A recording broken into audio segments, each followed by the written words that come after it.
Okay, let's dive into some AV distribution tech today. Yeah. We're looking at the WolfPack 1x4 HDMI splitter over TT6. Basically, how it takes one source like your PC, maybe a console, or just a cable box and pushes it out to multiple screens far away. The idea is, simplifying these multi-display setups and getting around those pesky HDMI cable length limits. Exactly. And that distance thing is the real core problem it solves. Standard HDMI, the copper kind, it really starts to, well, fall apart after about 50 feet. Signal just degrades.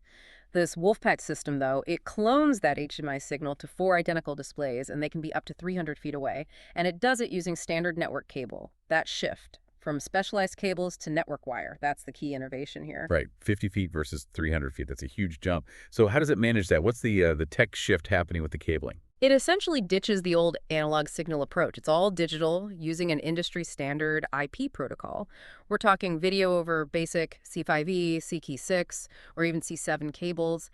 The UTTP, kind of unshielded twisted pair is what they recommend.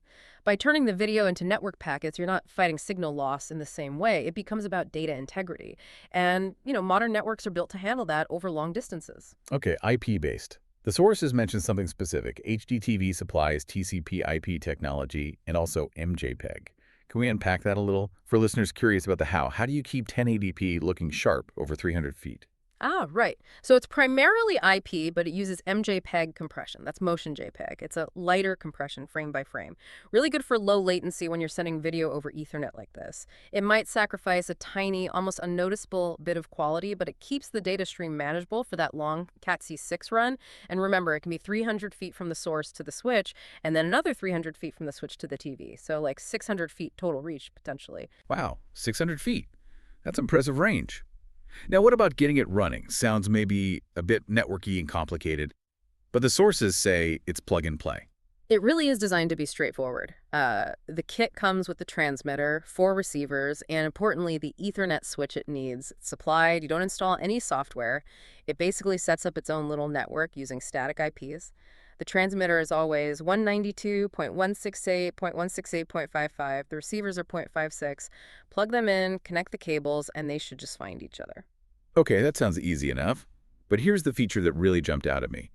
The remote IR thing. Let's say you've got all your gear, cable box, server, whatever, tucked away in a closet, maybe 200, 250 feet away.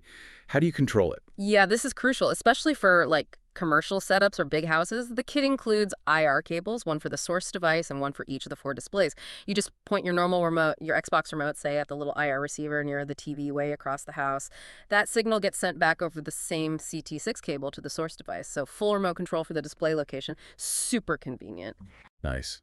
And even with compression for distance and the IR signals going back and forth, the quality holds up. What about standards? Yep, it's compliant, supports HDMI 1.3, HDCP 1.1, that's the copy protection stuff.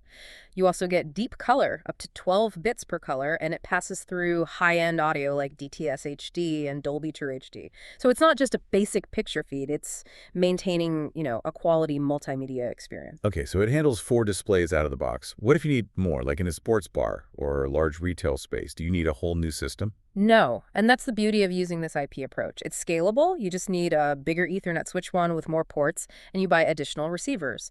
The single transmitter can actually pair with up to 253 receivers. So theoretically, one source, your PS4, Apple TV, whatever, could feed hundreds of screens. It's pretty future-proof for expanding later as long as the source is HDCP compliant. Right, hundreds of screens from one source, all potentially 300 feet away over standard network cable. So thinking bigger picture, if all these ports are doing 1080p at that distance using IP, what does this shift really mean? We're already seeing network-like behavior like that searching for TX message if the source is off.